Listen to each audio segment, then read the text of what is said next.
Bismillahirrahmanirrahim. Assalamualaikum warahmatullahi wabarakatuh. Salam sejahtera.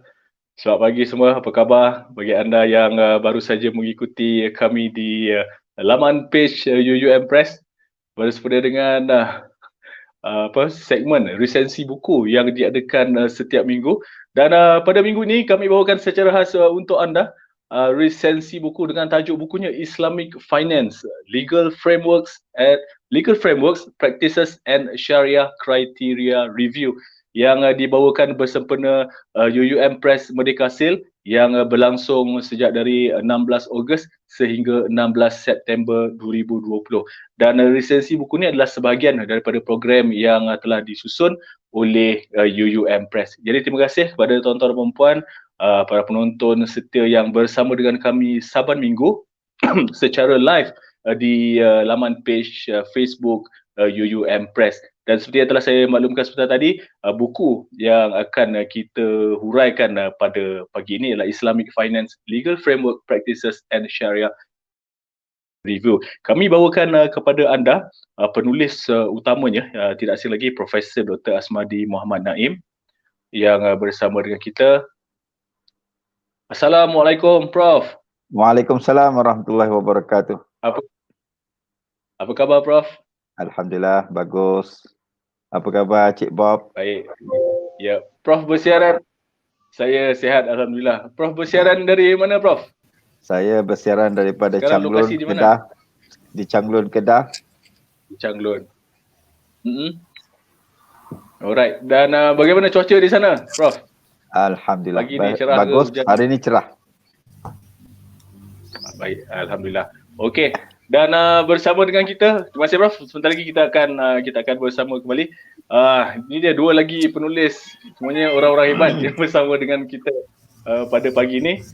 Mulanya saya perkenalkan Muhammad Liki bin Hamid. Assalamualaikum. Salam, dengar tak? Dengar. Loud and clear. Dengar tak? Dengar. Okey, dengar. Tak open and clear eh? Oh ya. Tak apa, ataupun mungkin atau mungkin kita punya operator boleh keluarkan dulu Muhammad Liki untuk technical check, kemudian dia akan bersama kembali dengan kita. Okay, alright. Dan kita juga bersama dengan Yazid Isa. Assalamualaikum. Warahmatullahi.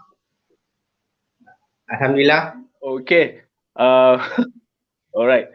Tuan Yazid bersiaran di mana pagi ni? Saya di UM Sinto. Di UM Sinto. Okay. Saya. Baiklah. Itulah dia. So pagi ni sebenarnya setiap kali resensi buku saya bersama dengan seorang penulis kebiasaannya. Okay. Tetapi pada hari ini kita buat sesuatu yang lebih istimewa di mana saya bersama dengan 3 orang tetamu untuk membicarakan buku yang kita tampilkan pada hari ini. Baiklah, sebentar ya. Kita menunggu.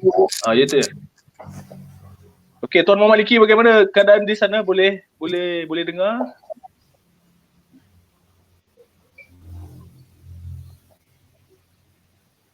Kita masih lagi menunggukan isyarat daripada Muhammad Liki.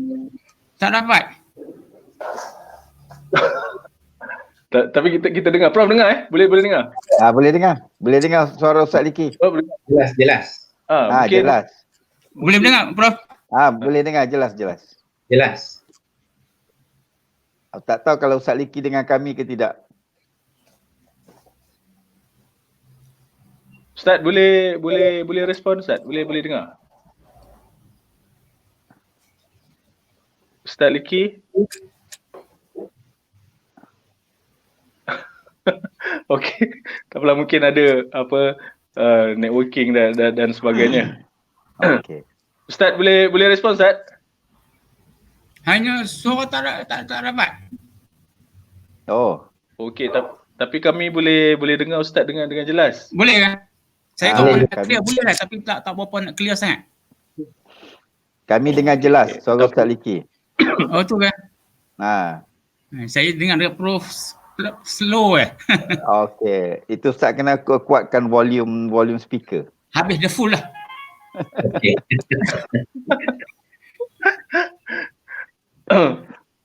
Okey Ustaz, boleh? Okey. Saya rasa macam mungkin tak dengar dengan jelas. Kalau Ustaz ada okey, kalau Ustaz mempunyai apa ni earphone ataupun headphone mungkin lebih jelas lah. Yep. Okey, baiklah seperti yang telah saya maklumkan Ustaz tadi, Prof dan juga Dr. Muhammad Yazid Isa. Sebenarnya pagi ni adalah resensi buku ini dijalankan secara santai sahaja. Jadi kita akan memberitahu ataupun menceritakan kepada penonton yang sedang mengikuti kita secara live ini, apakah kandungan yang terdapat dalam buku ini dan siapakah yang perlu memilikinya, dan mungkin di akhir nanti sekiranya ada sesi soal jawab, sekiranya ada soalan daripada penonton kita secara live, mereka boleh bertanyakan dan kita mintalah Prof dan juga Dr. Yazid untuk respon ataupun menghuraikanlah kepada komen ataupun soalan yang diberikan. Boleh Prof? Boleh Dr. Yazid? Boleh, insyaAllah. InsyaAllah. Okay.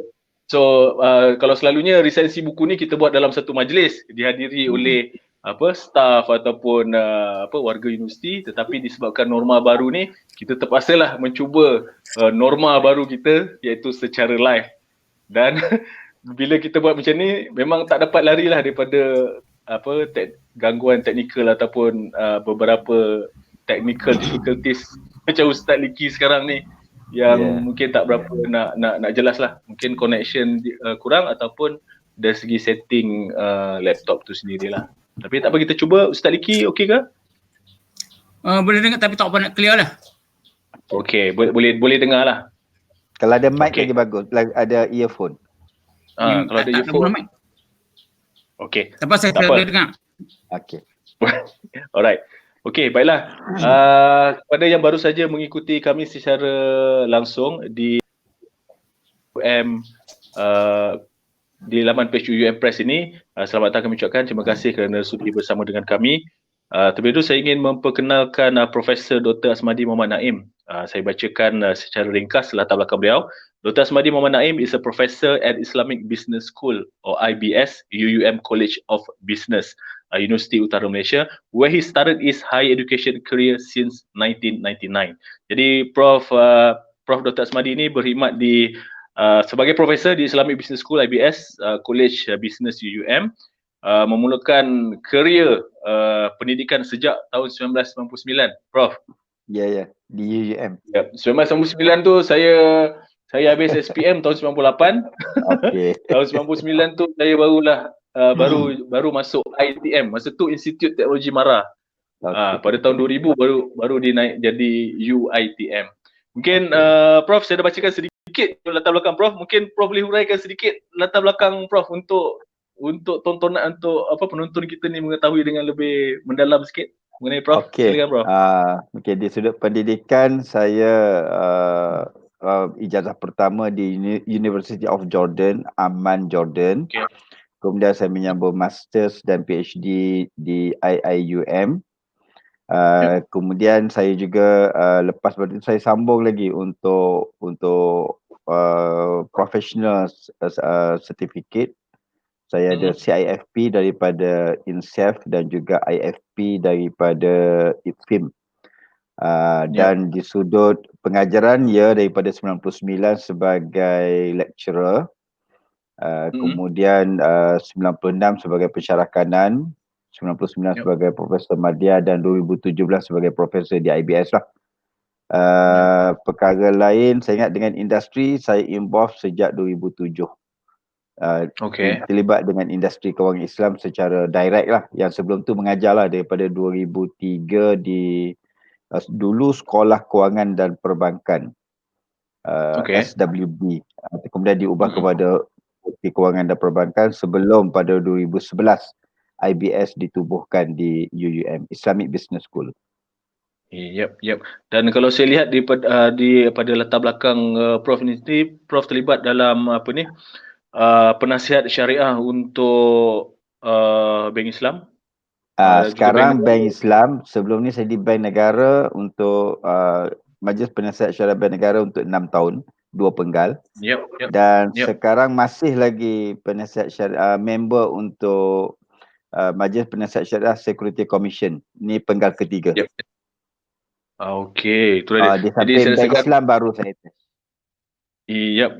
Dan pada ketika ini Prof juga adalah ahli kepada Komiti Fatwa Kelantan ataupun Jemaah Ulama Kelantan. Ya. Prof. Yap, daripada tahun 2018 dan juga Syariah Expert Panel ataupun panel Syariah untuk JAKIM daripada 2019 hingga 2021 lantikannya, Prof. Hingga 2021 tahun depan. Okey.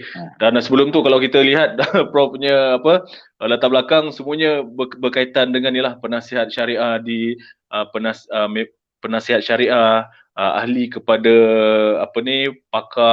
panel pakar muamalat untuk JAKIM dan banyaklah Sintok, Agro, Sdn Bhd dan pelbagai lagi organisasi, Prof. Jadi tu dia, kami sangat rasa berbangga lah dapat Prof pada pagi ini untuk sama-sama berkongsi kepakaran Prof di samping untuk kita menghibahkan kepada umum apakah kandungan ataupun huraian ataupun kupasan mengenai buku yang ada pada kita pada pagi ini. Baiklah, terima kasih Prof. Saya faham di sebalik kesibukan Prof masih lagi dapat meluangkan masa bersama dengan kami pada pagi ini, Prof. Alright. Dan seterusnya saya memperkenalkan sekali lagi Dr. Muhammad Yazid bin Isa. Kalau kita boleh buat masuk. Dr. Muhammad Yazid. Ya, saya.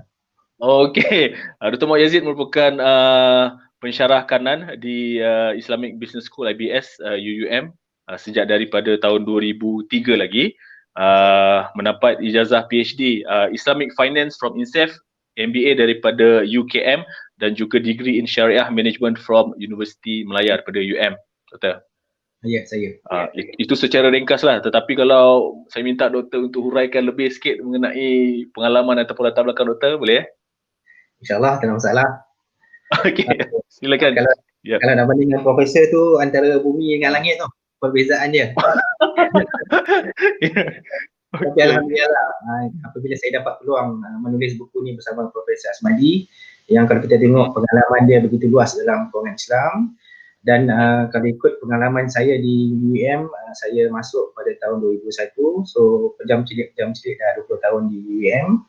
Memang akademik lah bidang saya, dan dari segi penulisan ada 2-3 penulisan yang dah dia diterbitkan, dan ini yang terbaru lah, Islamic Finance Legal Framework ni adalah yang baru diterbitkan pada tahun lepas. Dan terima kasih kepada UUM Press kerana sudi menerbitkan buku kami. Semoga dia memberi manfaat kepada semua pembaca. Yap, okey. Terima kasih Dr. Yazid. Itu adalah pengenalan ringkas mengenai diri Dr. Yazid sendiri. Terima kasih kerana sudi bersama kami. Sebenarnya panel pada hari ini semuanya hebat-hebat. Daripada Prof, Dr. dengan Ustaz Liki sebentar lagi. Semuanya orang hebat dan kami sangat rasa bertuah lah untuk dapat bersama dengan penulis-penulis begini untuk sama-sama kita kongsikan pengalaman sambil kita menghuraikan mengenai buku ni. Terima kasih Doktor. Okay. Dan kalau kita boleh bawa masuk Ustaz Liki sekali lagi, adakah beliau dah okey? Sekejap ya. Okey, kalau kita boleh bawa masuk Ustaz Liki sebentar, Amzari, ataupun masih lagi kita tak dapat Ustaz Liki. Okey, kalau masih kita tak boleh lagi bawa masuk Ustaz Liki, jadi mungkin kita boleh teruskan dengan resensi buku kita pada pagi ini. Mungkin selepas Ustaz dah berjaya selesaikan gangguan teknikal tersebut, mungkin Ustaz boleh join kita selepas ni lah. Mungkin kita boleh bawa masuk semula Prof dan juga Dr. Yazid untuk kita mulakan bual bicara buku kita. Okey, alright. Terima kasih Prof. Kita bersiaran sekali lagi. Mungkin Prof boleh sebagai pembukaannya, Prof boleh ceritakanlah sikit mengenai buku ini, bagaimana ianya dihasilkan ataupun apakah kolaborasi di antara ketiga-tiga penulis ini dengan kepakaran masing-masing untuk menghasilkan buku ini. Silakan Prof. Okay. Terima kasih Encik Bob. Bismillahirrahmanirrahim. Alhamdulillah wassalatu wassalamu ala Rasulillah wa ala alihi wa sahbihi wa man tabi'ahu wa wala. Assalamualaikum warahmatullahi wabarakatuh. Sidang hadirin yang saya kasih sekalian. Untuk makluman, sebagai permulaan, inilah buku kami, Islamic Finance Legal Framework Practices and Sharia Criteria Review. Jadi sebagai mukadimah kepada resensi ini, Sebenarnya buku ini bertitik tolak daripada research kami, research FRGS, yang mana research kami tadi yang bertajuk Supreme Islamic Quality System, SIQS, Islamic Financial System, dan hasil daripada research tersebut maka keluarlah buku ini, dan ia merupakan satu kerjasama kami bermula daripada sejak research lagi, dan akhirnya kami bertekad kita tidak mahu terhenti setakat laporan kajian research, tetapi kita hendak mengembangkan menjadi satu buah buku. Walaupun begitu, untuk kita mengubah laporan kajian kepada buku, kita perlu juga membuat banyak perubahan-perubahan, dan juga daripada waktu laporan sehinggalah penerbitan buku, dunia kewangan Islam berlaku amat rancak, dan kita memerlukan kepada perubahan-perubahan yang agak banyak juga daripada asalnya sebuah laporan kajian. Jadi daripada situlah kami terus bekerjasama, walaupun kita dah menamatkan kajian kami terus bekerjasama sehingga kami dapat menerbitkan buku ini. Jadi buku ini merupakan satu usaha-sama kami bertiga, dan dia mengandungi 8 bab, 8 bab yang bermula dengan overview of the Islamic finance yang perlu kami update daripada masa ke semasa, dan yang keduanya legal framework of financial system. Kita cuba untuk membincangkan rangka perundangan yang berkaitan dengan sistem kewangan Islam. Jadi dia merangkumi sektor perbankan, takaful, dan juga merangkumi juga capital market. Jadi Islamic capital market. Jadi itulah yang kami cuba lihat. Di samping sesekali kami akan membincangkan juga beberapa perkara berkaitan dengan international standard. Jadi itu yang kedua. Kemudian yang ketiganya, kami menjadikan fokus syariah kriteria kepada dalam buku ini sebagai topik ketiga. Disebabkan dalam banyak produk-produk perbankan dan juga produk capital market, kita akan dapati syariah kriteria memainkan peranan. Walaupun perbankan Islam tidak ada standard syariah kriteria secara jelas, tetapi ada pada capital market. Contohnya Security Commission, Suruhanjaya Security, dia mengeluarkan satu standard yang jelas berkaitan dengan syariah kriteria yang diguna pakai oleh sektor perbankan pun sebagai panduan untuk menentukan dalam mana-mana produk perbankan Islam apabila bank-bank Islam mahu deal dengan company-company, syarikat-syarikat yang memohon pembiayaan daripada bank, mau tidak mahu garis panduan daripada SC tadi akan dijadikan sebagai panduan, dan kemungkinan ada perubahan-perubahan sedikit yang bank-bank akan buatlah dalam menentukan syariah kriteria tersebut. Jadi dalam syariah kriteria ini kita membahagikan kepada beberapa bahagian lah, berkaitan dengan saham, juga berkaitan dengan tabiat sesuatu syarikat, mixed activities company. Juga kita membicarakan tentang Islamic REITs, syariah kriteria untuk Islamic REITs. Okey, kemudian yang keempat, dalam chapter keempat kami cuba melihat dalam bentuk aplikasi. Setelah kita mempelajari syariah kriteria tersebut, bagaimana kita nak applykan syariah kriteria ini untuk menentukan sama ada sesuatu stok tadi, saham tadi patut syariah ke tidak, dengan kita applykan standard yang kita katakan ataupun syariah kriteria yang kita katakan sebentar tadi. Jadi kami tunjukkan beberapa contoh PTC, Principal Terms and Condition daripada saham, dan kita apply, kita melihat apakah perkara-perkara yang mungkin boleh dikritik tidak bersesuaian ataupun dipertikai di peringkat nasional maupun antarabangsa. Kemudian selepas pada itu, untuk chapter kedua nanti Ustaz Yazid akan menjelaskan lebih detail lah legal framework and financial system. Kemudian yang kelima, dalam chapter kelima, kami membicarakan tentang standard yang berkaitan dengan sukuk issuance. Kita nak terbitkan sukuk, dia ada standard-standard yang mesti dipenuhi. Juga kita membicarakan tentang Jadi yang ini kita fokus kepada capital market sebenarnya untuk chapter kelima. BNM guideline juga untuk Islamic Bank kalau nak terlibat dengan capital market activities. Juga ada beberapa standard daripada IFSB, IOV, dan juga kita memberi beberapa panduan. Kita menghimpunkan di sini guidelines yang berkaitan dengan Islamic Fund Management, guideline untuk Islamic Real Estate Investment Trust.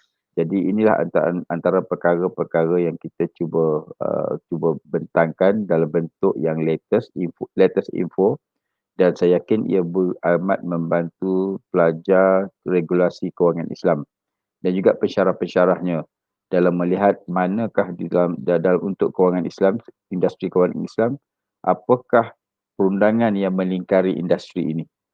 Jadi ini antara buku yang boleh membantu daripada masa ke semasa. Jadi seterusnya chapter 6 kita fokus lebih khusus kepada setiap suku untuk kita review apakah perkara-perkara penting yang patut kita ketahui dalam suku tersebut, dan sehinggalah pada bab yang ketujuh kami bincangkan tentang bagaimana kaitan Islamic Finance dengan maqasid syariah.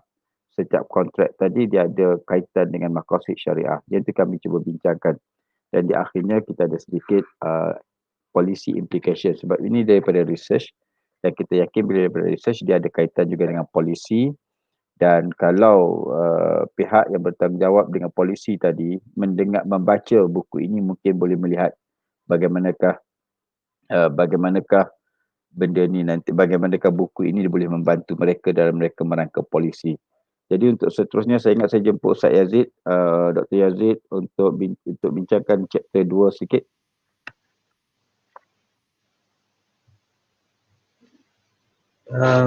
Okay, Assalamualaikum. Terima kasih kepada Prof. Dr. Asmadi Muhammad Naim di atas pencerahan yang begitu detail tentang buku kami. Terlebih dahulu saya ucapkan terima kasih kepada juga moderator. Buku ini mempunyai dua kekuatan bagi saya. Pertama, dia boleh menjadi satu bahan rujukan kepada kelas-kelas, terutama kelas yang melibatkan undang-undang ataupun regulasi. Di mana di UEM kita mempunyai beberapa kelas yang terlibat secara langsung dalam membincangkan tentang undang-undang perbankan Islam dan juga kewangan Islam. Jadi bagi saya buku ini boleh dijadikan rujukan. Maksudnya bukan saja di UEM, malahan di universiti-universiti yang menawarkan program kewangan Islam. Yang kedua bagi saya kekuatan buku ini adalah di segi kita melakukan case study, khususnya dalam dua konteks di mana yang Prof. Asmadi sebut tadi. Dalam konteks kita menjalankan kajian berkaitan dengan stok saham, dan kita juga menjalankan kajian detail tentang suku ataupun dalam bahasa umum dia dipanggil bond, Islamic bond, di mana kami review beberapa suku yang ada dalam pasaran dan kami tengok dari segi pelaksanaan dan juga konteks legal dan juga fake-nya. Yang ketiga bagi saya kekuatan buku ni dia ada dua komponen. Regulasi dan juga kami bincangkan unsur-unsur fiqh, perbincangan dari segi syariah, kenapa dia berlaku, apakah solution yang ada, apa isu-isu yang ada dalam syariah. Jadi ini tiga kekuatan yang saya rasakan ada dalam buku ini yang boleh pembaca mendapat manfaatlah daripada karya kami ini.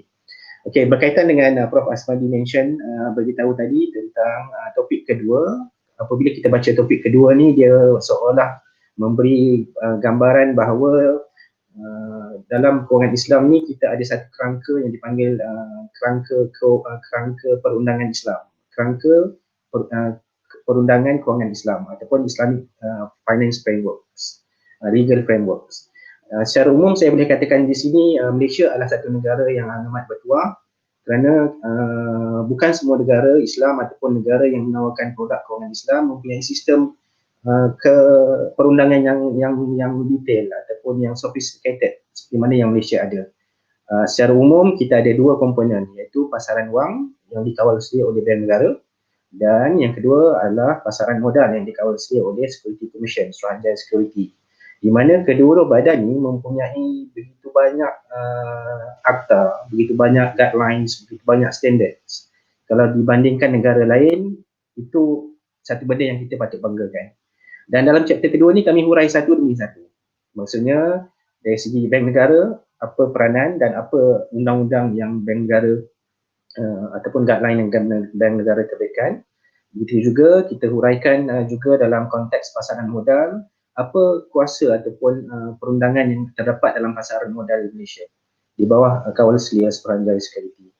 Dan alhamdulillah tambahan kepada buku ini kami juga menghuraikan beberapa badan boleh kata regulator di badan antarabangsa seperti AUFI yang bertindak mengawal selia accounting dan audit, IPSB mengawal selia Islamic Financial Institution Global dan juga beberapa institusi yang lain. So secara ringkas itu kekuatan yang ada dalam kami, dan dalam chapter kedua apabila pembaca membaca chapter kedua boleh nampak gambaran secara umum apa yang dikatakan sebagai legal framework di mana yang ada dalam tajuk buku kami ini. Saya beri balik kepada Prof. Asmadi untuk sesi seterusnya. Okey, Dr. Edith, terima kasih di atas huraian berkaitan dengan chapter kedua. Kemudian saya suka untuk meng-highlightkan chapter ketiga. Chapter ketiga yang merupakan satu chapter yang cukup penting kerana ia membincangkan tentang syariah kriteria. Yang mana dalam chapter ketiga ini kami cuba untuk meng-highlightkan beberapa syariah kriteria daripada pelbagai institusi. Ada institusi yang berbentuk sebenarnya dia ada dua, regulator dan juga syariah setting body yang mengeluarkan syariah kriteria. Jadi dalam konteks Malaysia, kita ada syariah kriteria syariah yang dikeluarkan oleh Security Commission. Security Commission adalah regulator. Jadi bila regulator, dia merupakan satu standard yang wajib dipegang oleh mereka-mereka yang ingin terlibat dalam Islamic Capital Market. Pasaran modal Islam, dia kena patuh kepada syariah kriteria ini. Jadi walaupun begitu, syariah kriteria ini agak fleksibel dan juga agak terbuka. Kenapa? Kerana mereka dalam syariah kriteria ini memang kami di Suruhanjaya Security mengambil kira juga kekangan yang dihadapi oleh syarikat-syarikat untuk memastikan urus niaga mereka 100% syariah. Mungkin kita berdepan dengan kesukaran dan ada beberapa sebablah kesukarannya. Contohnya kalau katalah sesuatu syarikat tersebut dia mahu perlindungan secara 100% dalam takaful contohnya. Tetapi dalam keadaan sekarang sesetengah syarikat takaful tidak bersedia untuk memberi perlindungan secara 100%. Contohnya syarikat yang besar-besar seperti kapal dagang besar dan sebagainya. Mereka tidak ada kapasiti untuk memberi perlindungan sedemikian. Menyebabkan mereka terpaksa juga terlibat dengan konvensional, dengan insurans. Itu antara contoh kenapa saya katakan kita berdepan dengan realiti syarikat sukar untuk menjadi 100% patuh syariah. Kenapa? Bukan mereka tidak mahu, tetapi kerana kekangan-kekangan komersial dan juga kekangan-kekangan regulasi. Jadi di sini Syariah Komiti Suruhanjaya Security telah memberikan syariah kriteria yang agak terbuka. Tapi kita bagi limitasi berapakah peratusan threshold untuk perkara-perkara yang tidak patuh syariah. Di samping itu kita ada daripada standard setting body. Contohnya IOFI ini AAOIFI merupakan satu standard setting body. Tapi sesetengah negara menjadikan standard mereka sebagai compulsory. Dalam konteks kita di Malaysia, kita tak jadikan standard ini sebagai satu yang wajib tetapi sebagai satu reference sahaja, rujukan. Dan kita ada ijtihad kita sendiri untuk syariah kriteria tersebut. Jadi dan kami meng-highlightkan beberapa, contoh Al-Barakah Group of Company, dia bukan regulator pun. Tetapi dia bukan satu syarikat komersial yang besar di Saudi. Dan mereka ada syariah standard mereka dan mereka agak aktif dalam mengadakan perbincangan tentang kewangan Islam. Juga kami membentangkan Dow Jones Syariah Kriteria, FTSE Syariah Global Equity Index Series. Jadi inilah beberapa kita cuba bentangkan kepada para pembaca bagaimana setiap syariah kriteria yang ada pada institusi-institusi untuk kita buat sedikit perbandingan walaupun tidak secara detail.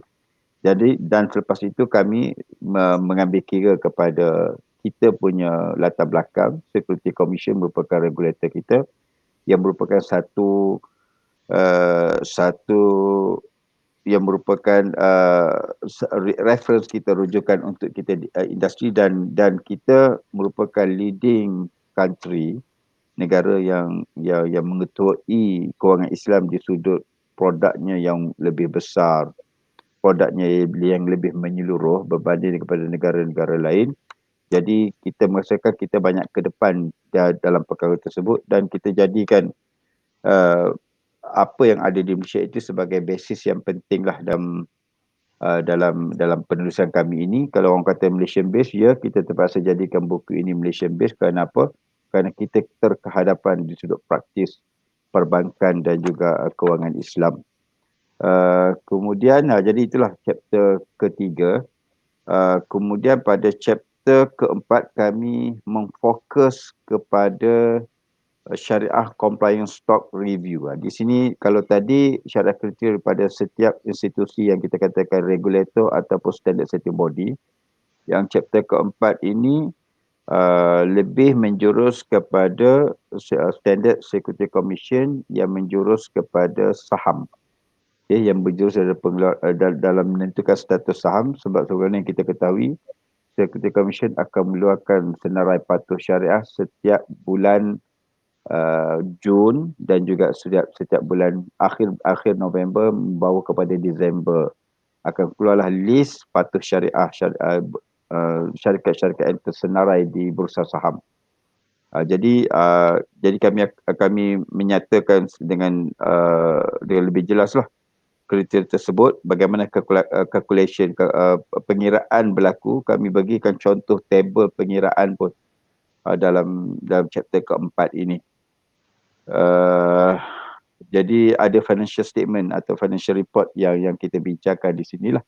Jadi itu yang keempat.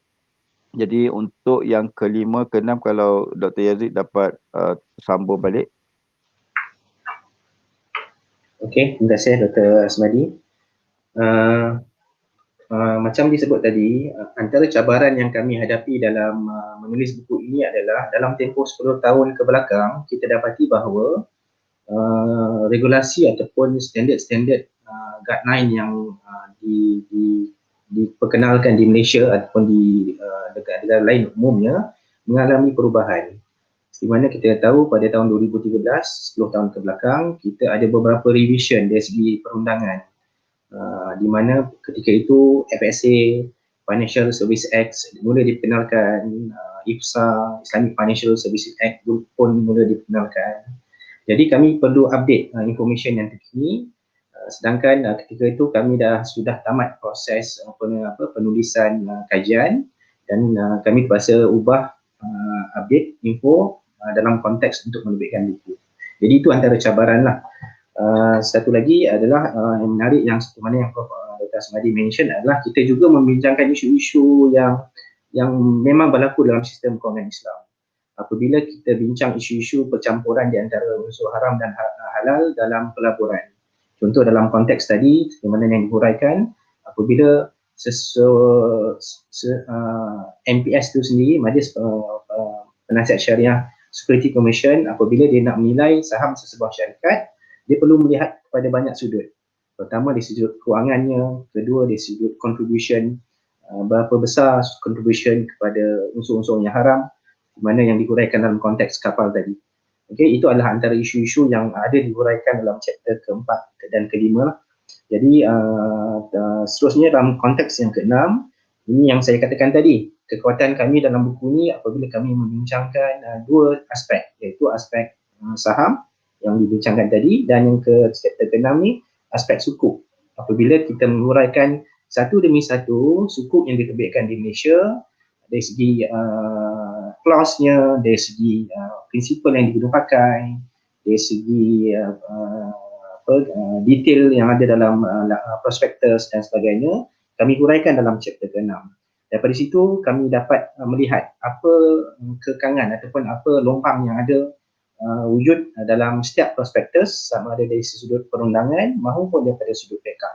Contoh yang saya bagi adalah ada juga setengah-setengah kontrak yang diguna pakai dalam sukuk mengalami bukan kata kecacatan, tapi ada ruang-ruang yang boleh ditimbulkan perdebatan. Maksudnya contoh satu kontrak, apabila diguna kontrak yang biasa diguna pakai murabahah, okey, ada beberapa kriteria ataupun syarat-syarat yang perlu dipatuhi apabila kita menggunakan pakai kontrak murabahah. Namun begitu, hasil daripada tinjauan kami ada beberapa perkara yang boleh diperbaiki daripada sudut perundangan dan sebagainya lah. Dan seterusnya untuk chapter yang ketujuh, kami juga mencontoh tentang apa yang hakikat yang sepatutnya ada dalam sistem kewangan Islam, iaitu kita bukan sahaja melihat kepada konten syariah itu sendiri, tetapi kita perlu juga memperjuangkan apa yang dikatakan sebagai syariah spirit, semangat syariah itu sendiri. Sebagaimana yang biasa kita dengar tumahan daripada pihak luar mengatakan bahawa nama saja produk Islam tetapi harganya mahal. Itu biasa yang kita dengar. Ataupun untungnya berlipat kali ganda.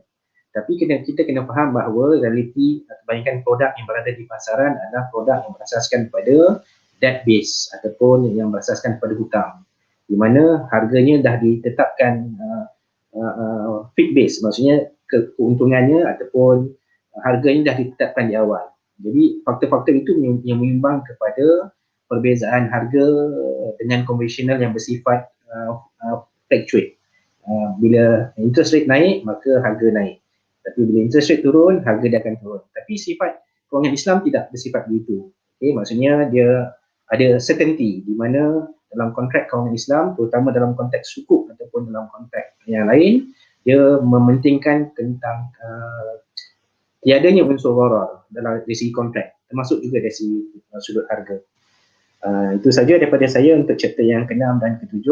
Dan saya rasa chapter yang terakhir sekali, policy implication, adalah kesimpulan yang kami ada dalam buku ni yang boleh dihuraikan oleh Profesor Dr. Asmadi. Okey, terima kasih Dr. Yazid atas huraian tersebut. Kalau saya boleh tambah sedikit berkaitan dengan kriteria untuk dana, untuk fund, Islamic fund. Jadi antara perkara yang kita tidak lupa juga dalam buku ini ialah legal framework untuk issuance Islamic fund, dan di sana juga ada syarat-syarat yang mesti dipatuhi oleh managers of Islamic fund, yang mana mereka kena memastikan bahawa bagaimana investment mereka dalam stok-stok yang dikira sebagai dilistkan dalam list patuh syariah, dan di sana diberikan juga panduan sekiranya berlaku perubahan di sudut penyenaraian sebagai patuh syariah tadi, dia menjadi tidak patuh syariah, apakah langkah-langkah yang perlu diambil oleh managers, sama ada dia pegang dulu untuk sementara ataupun dia kena let go, dia kena lepaskan pegangan saham-saham tersebut. Tetapi kita ada bagi Suruhanjaya Security telah memberikan garis panduan lah. Contohnya antaranya kalau sekiranya harga belian dahulu lebih rendah, kita benarkan untuk pegang, Suruhanjaya Security benarkan untuk pegang, dan apabila harga tersebut menyamai daripada harga belian dahulu untuk Islamic fund tersebut, kita minta untuk mereka menjual. Sekiranya lebih, perbezaan antara harga beli dahulu dengan keuntungan tersebut, maka mereka hendaklah menggunakan wang tersebut untuk sedekah pada perkara-perkara kebajikan. Jadi itu antara garis panduan kepada Islamic fund, dan yang mana mereka mesti memastikan bahawa pelaburan mereka untuk Islamic fund tersebut adalah dalam pelaburan-pelaburan patuh syariah, stok patuh syariah. Begitu juga sebagai tambahan juga kita ada real estate Islamic fund ni. Jadi biasanya fund ini dibina dan didasari oleh harta-harta kekal, ya, harta-harta kekal, contohnya membeli satu bangunan, menyewakan.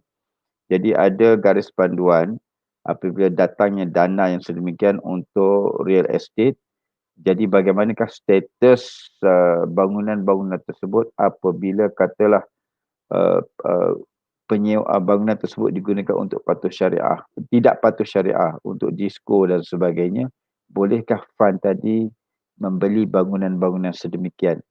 Dan bagaimana pula kalau bangunan-bangunan sedemikian dibeli pada peringkat awalnya memang aktiviti dalamnya tidak patuh syariah, tetapi di atas hasrat menjadikan bangunan-bangunan tadi sebagai bangunan patuh syariah, maka adakah dibenarkan maka garis panduan tentang REITs tadi, syariah kriteria tentang REITs tadi akan memberikan garis panduan kepada manager cara pengurusan tersebut. Jadi dengan membaca buku ini, para pembaca akan dapat memahamilah, dia bukan hanya setakat kita pergi kepada saham-saham, kita pergi juga kepada Islamic Fund dan kita pergi juga kepada Islamic REITs untuk capital market tadi.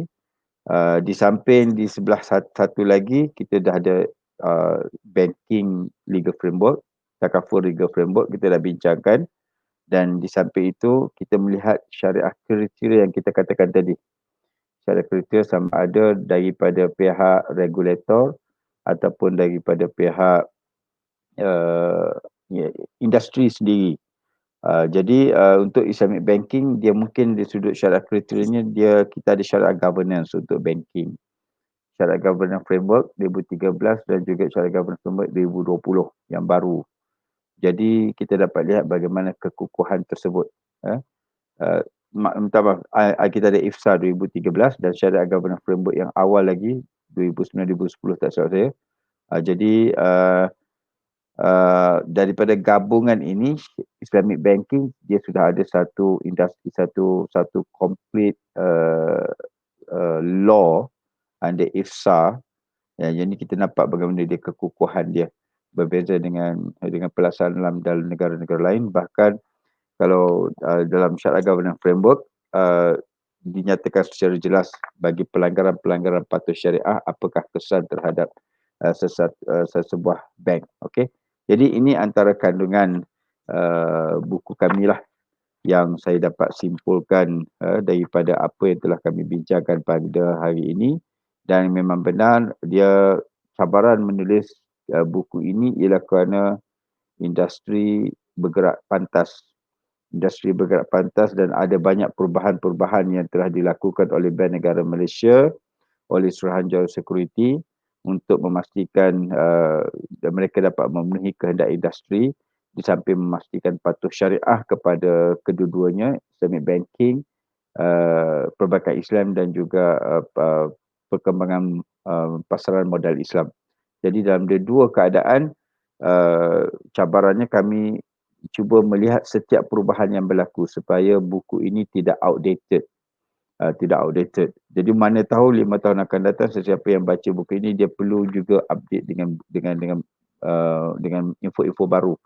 Sebab saya tidak boleh bagi jaminan kandungan dalam buku ini tidak berubah. Ini bukan Quran, bukan sunnah yang tidak berubah, tetapi ini merupakan satu kompilasi daripada apa yang kami faham tentang legal system yang ada untuk menjaga industri kewangan Islam, dan dia bersifat fleksibel dan akan diubah oleh regulator daripada masa ke semasa untuk memenuhi pasaran semasa. Sebagaimana yang berlaku pada hari ini apabila berlakunya COVID-19, adanya isu moratorium contohnya. Jadi ia merupakan satu perkara baru dan tidak disentuh dalam buku ini. Jadi itu sebagai contohlah. Jadi bagi pembaca, bagi para pembaca, para pelajar, para pensyarah boleh menjadikan buku ini sebagai rujukan anda untuk kita melihat secara menyeluruh. Buku ini bukan untuk melahirkan lawyer, tidak. Tapi buku ini melahirkan seseorang yang boleh memahami legal system. Jadi kalau anda ingin praktis pada masa akan datang, anda akan dapat faham, oh ini rupanya ruang lingkup perundangan berkaitan dengan kewangan Islam. Jadi saya kembali kepada Cik Bob. Okay, alright. Terima kasih Prof. Terima kasih Tuan Aziz.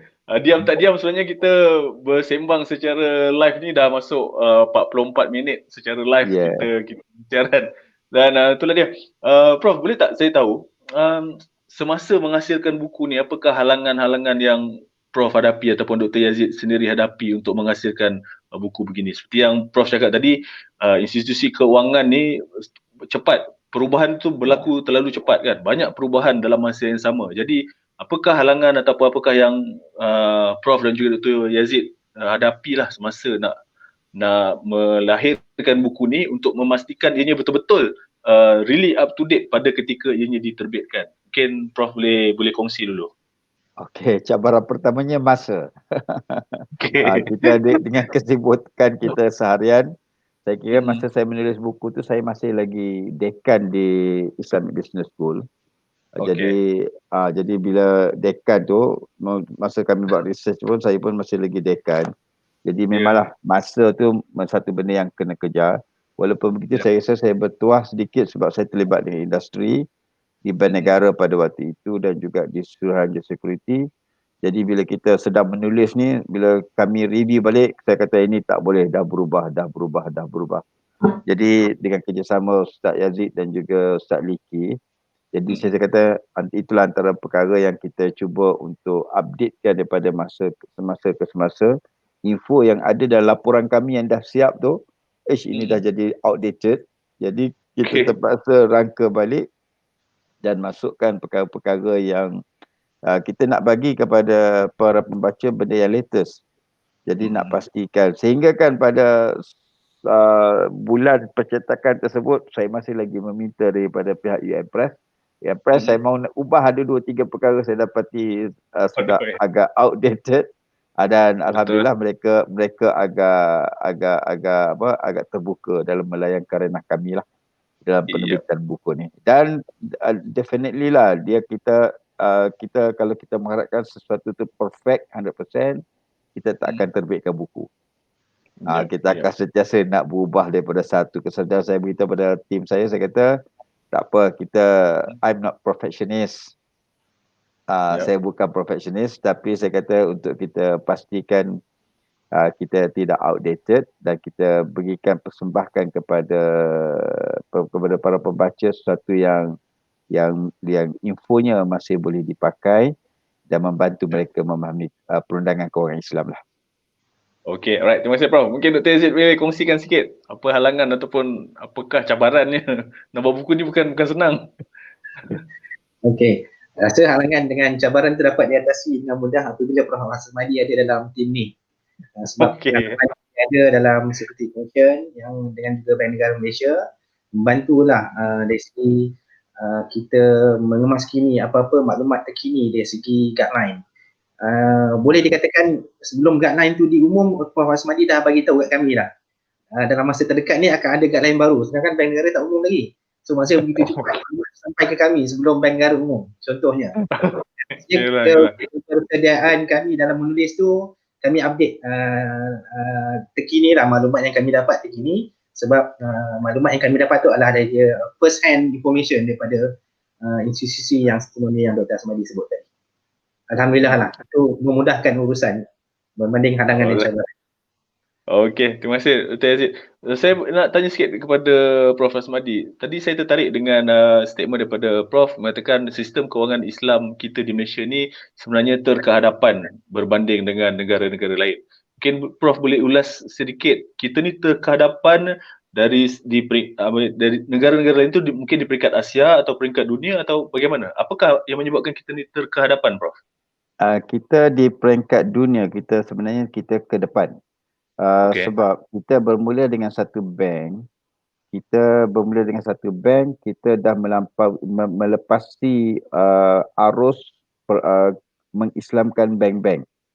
Kemudian bank-bank tadi dia perlu kepada pelaburan dia perlu kepada capital market, pasaran modal. Dan kita sudah ada pun pasaran modal Islam. Itu menunjukkan kita dah menjadi semakin menyeluruh. Kemudian bank-bank tadi dia perlu kepada perlindungan daripada rompakan dan sebagainya. Dia perlu ada takaful. Kalau sebelum ni kita ada insurans, kita ada takaful untuk memberi perlindungan kepada bank-bank. Dan masyarakat pun dia simpan duit dalam bank, tapi dia perlu pada perlindungan, dia perlu pada takaful. Jadi kita ada sistem takaful. Dan kita ada capital market tadi, duit-duit pelanggan tadi, bank-bank nak laburkan di mana? Nak laburkan di pasar modal Islam. Jadi kalau bank Islam sahaja yang ada, tanpa ada infrastruktur keseluruhan tadi, bank Islam akan berada dalam keadaan dia tak boleh nak melabur cara Islam, ataupun dia tak boleh nak cari perlindungan secara Islam melalui insurans tadi, seperti takaful ya. Jadi itu kita dah melepasi satu tahap pengislaman bank-bank. Kemudian kita dah melampaui kepada pengislaman institusi-institusi sekitar bank. Contohnya kita ada koperasi. Bank rakyat adalah koperasi asalnya. Dan kemudiannya diletakkan di bawah development bank. Akta berkaitan dengan development institutions. Dan kita ada BSN. BSN pun bukan di bawah akta bank tetapi di bawah development institution, DAFIA, development financial institution. Jadi kita pun dah melampaui untuk mengislamkan bank-bank pembangunan tadi. BSN pun sudah, bank pertanian pun sudah. Jadi kita pun dah meluaskan lagi pengislaman tadi. Kita ada, kalau kita tengok KWSP, kita ada KWSP Syariah. Kemudian kita ada juga institusi-institusi lain yang ada dia punya cabang syariah. Jadi kita bukan setakat bank, institusi sekitar bank pembangunan, kemudian kita tengok kepada sistem-sistem lain, gadaian Islam dan sebagainya yang merangkumi keseluruhan tadi. Itu satu. Itu sudut institusi. Di sudut perundangan, kita ada akta kita sendiri, Islamic Financial Service Act 2013, dan untuk kawal perbankan Islam. Kemudiannya kita juga takaful, untuk kawal takaful, kita ada syariah governance framework, itu di bawah kewangan Islam, dan kita meletakkan Majlis Penasihat Syariah Bank Negara setara dengan kehakiman. Yang mana lantikan dalam Majlis Penasihat Syariah mesti datang daripada Agong. Dan pengesahan sama ada sesuatu transaksi patut syariah ke tidak, kalau ada pertikaian akan pergi kepada Majlis Penasihat Syariah Bank Negara, dan mahkamah kena mengambil kira pandangan bank negara bahawa Majlis Penasihat Syariah bahawa transaksi tadi sah. Jadi barulah mereka membuat penghakiman selepas daripada itu. Jadi di sudut struktur ni kita tak jumpa di negara lain. Negara lain baru sedang mengikut. Dan dalam kita nak govern Islamic Bank pun kita ada auditnya, kita ada reviewnya.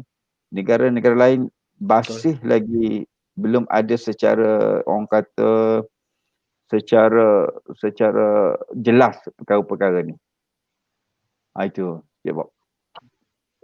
Jadi kita boleh simpulkan bahawa Malaysia ni sebenarnya daripada sistem kewangan Islam ni terkadapan, Prof. Kita boleh cakap tu. Kita adalah we lead some other countries as a role model in Islamic finance, begitu, Prof. Cuma beginilah, kita ke hadapan, tetapi dalam masa yang sama soal dia orang nak recognize ataupun tidak, itu terpulang lah. Tapi saya puji usaha Bank Negara dan Security Commission. Apa-apa standard mereka jadikan online, siapa pun boleh akses. Mereka tidak ada restriction. Sebab apa? Kalau orang tak nak akui secara terang-terang, secara tidak terang-terang mereka melihat standard tadi, mereka nak adapt di negara orang, kita benarkan. Adopt dan adapt di negara mereka, kita benarkan.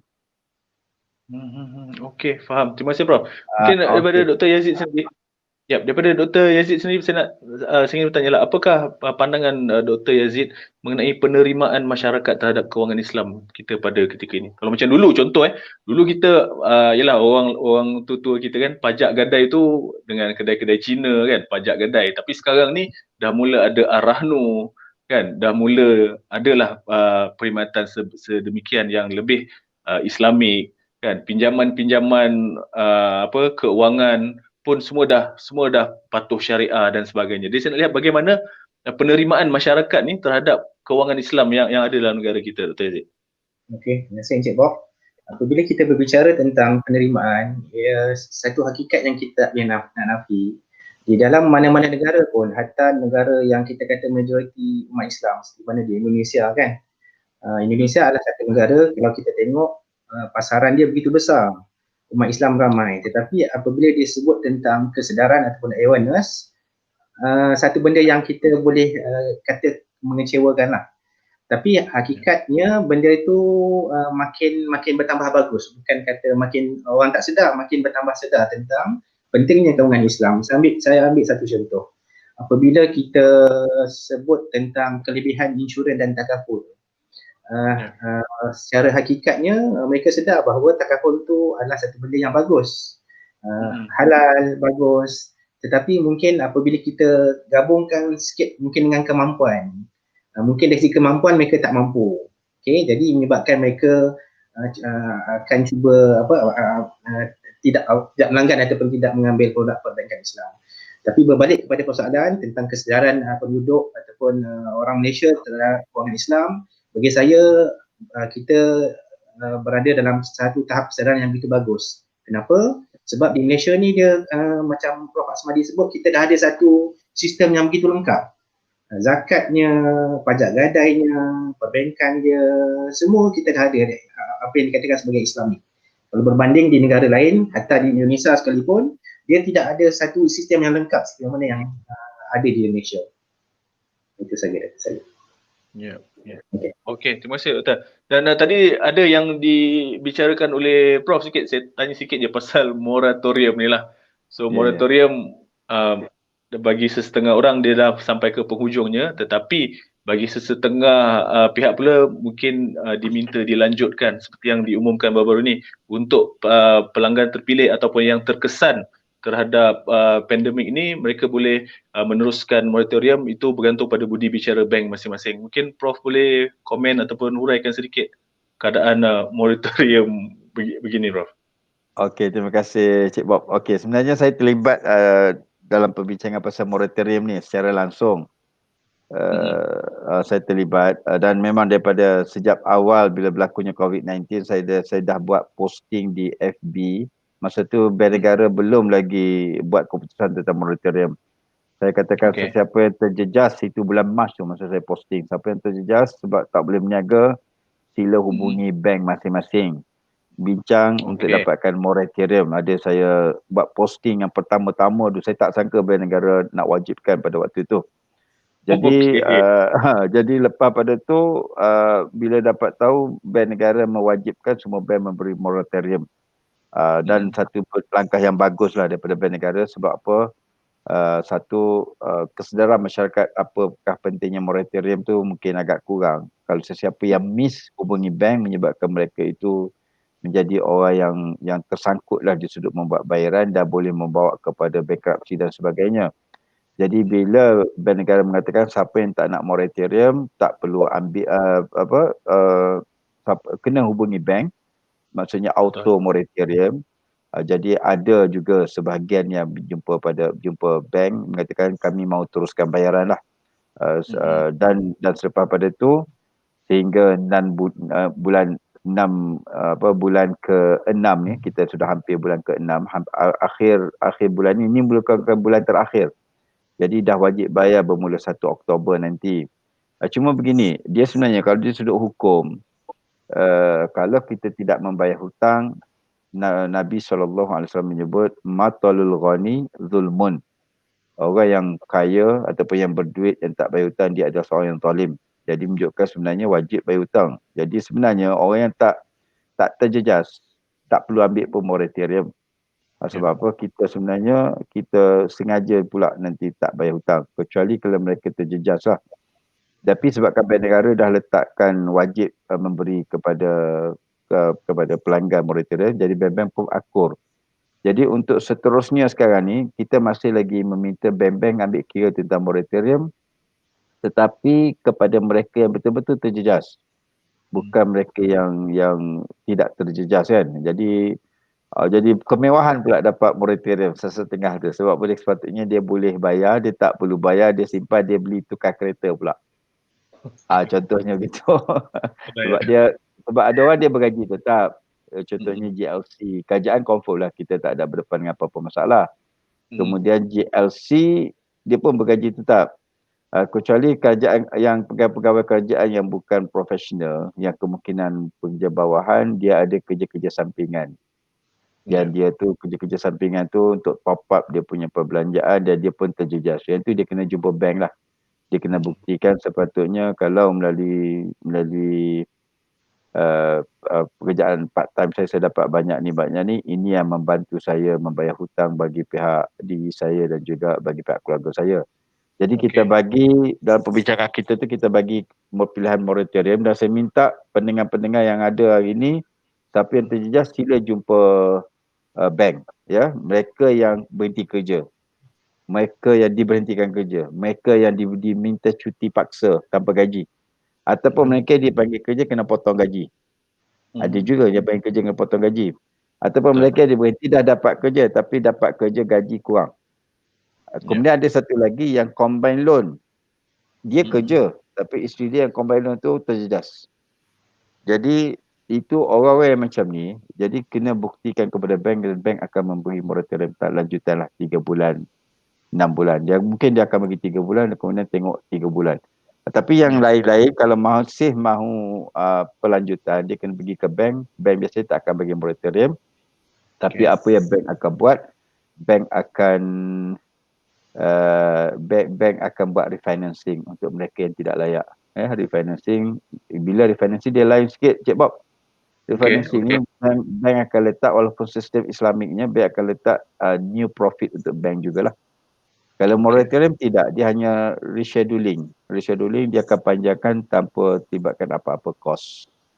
Okey, alright, faham. Jadi pesanan Prof tadi, siapa yang terlibat ataupun yang terjejas terhadap pandemik ni, berhubunglah dengan bank masing-masing pergi untuk... ke bank. Jangan malu-malu, pergi ke bank.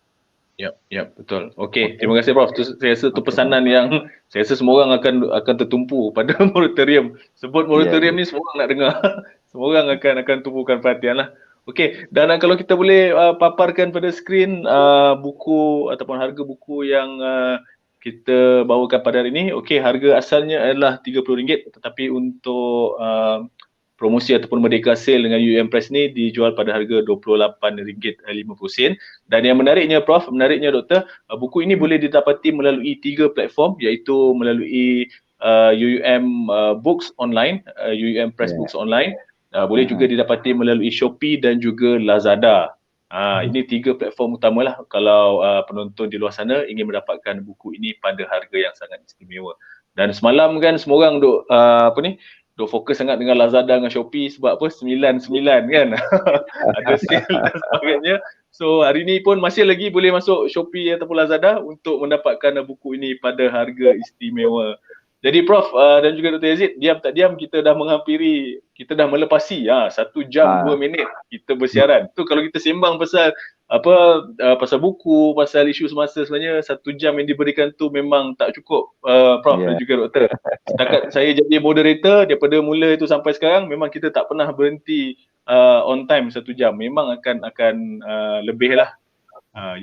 Jadi Prof, mungkin ada pesanan Prof untuk penonton yang sedang menonton kita sekarang ni untuk dapatkan buku ni dan sebagainya. Mungkin Prof boleh bagi kata-kata untuk menyarankan mereka ni untuk mendapatkan buku. Tulis nama buku ini dalam browser internet anda, kemudian ataupun buka Shopee application dan juga Lazada, type nama buku dan tekan purchase dan dapatkan manfaat daripada buku ni. Okey, baik Prof. Mungkin daripada Dr. Yazid sedikit kata-kata atau pesanan untuk penonton kita. Okey, terima kasih kepada semua pendengar, terima kasih juga kepada UUM Press, terutama moderator kita hari ini, Encik Bob. Terima kasih semuanya. Okey, terima kasih juga Encik Bob dan UUM Press. Terima kasih Prof. Terima kasih Doktor. Dan untuk makluman semua, sebenarnya pada ketika ini sebenarnya daripada 16 Ogos lalu sehingga 16 September sedang berlangsungnya UUM Press Merdeka Sale, di mana mereka menawarkan diskaun sehingga 70% ke atas buku-buku terpilih. So mungkin lepas ni Prof ataupun Dr. Yazid nak mendapatkan buku daripada UUM Press, bolehlah sama-sama melayari UUM Press Books Online ataupun Shopee ataupun Lazada, kerana mereka menawarkan pelbagai judul buku pada harga yang sangat istimewa, termasuklah buku yang kita bawakan pada sesi pagi ini, Prof dan juga Doktor. Okay, alright. Jadi kepada semua yang mengikuti, tapi pada hari ini tak ada pula yang bertanyakan soalan dan sebagainya. Sebab kalau ada soalan, selalunya kita akan pancarkan pada skrin. Mungkin diorang teruja sangatlah kot tengok Prof punya huraian dan juga Dr. Yazid sampai dah tak ada apa soalan yang dia nak tanyakan kepada kita. Okeylah, kita pun menghampiri 1 jam 5 minit bersiaran secara langsung. Terima kasih Prof sekali lagi, walaupun jadual yang sibuk hari ini sempat lagi lah bersama dengan kami dan juga Dr. Yazid sudi meluangkan masa untuk bersama-sama dengan kita pada pagi ini. Dan saya rasa itulah saja daripada saya, daripada UUM Press. Mengucapkan jutaan terima kasih kepada semua yang mengikuti kami secara langsung, dan insyaAllah kita akan berjumpa lagi. Kalau tak secara online, mungkin kita akan berjumpa secara face to face. Prof, ada juga Doktor. InsyaAllah kalau saya datang ke Sintok sana lagi, kita berjumpa lah insyaAllah. Baik, dengan itu sekian saja daripada saya, sekian saja daripada kami. Wabillahi taufiq wal hidayah. Assalamualaikum warahmatullahi wabarakatuh. Terima kasih. Assalamualaikum warahmatullahi wabarakatuh.